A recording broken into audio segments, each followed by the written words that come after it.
Hi guys, Andrew here. Welcome back to another tutorial.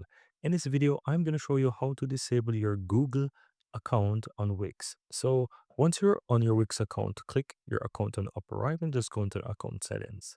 Now, once you're under the account settings, this is very easy. You want to scroll down towards the bottom of this page, guys, and you will see towards the bottom social logins. Here you'll find Google and you can disable this Google account. No, I know this might looks like you will not be able to log in again, but it's totally fine. Once you disable it, it's just that you're disabling and removing your Google account.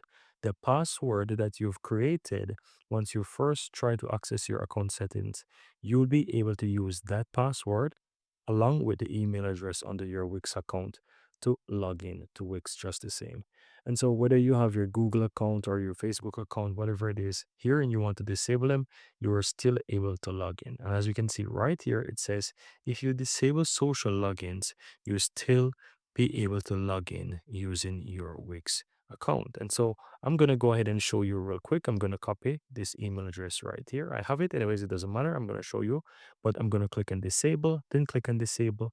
And of course, you can see that it is disabled.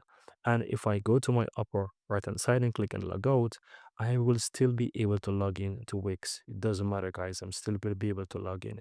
And so even though you see right here that it shows sign in with Google, I'm going to just click the X, click on login, and I will still be able to use my email address to log in. So right there, you can see I can choose right there to use my Google account, and you will see that now it's asking me for my password.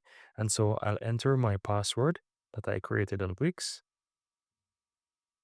then click on login, and you will see that it takes me right into my account right there within a second. As you can see, it's loading my dashboard, and I'm right back into my Wix account. And so this is how you can easily access Wix, guys, if you even disable your Google account. And that's pretty much it.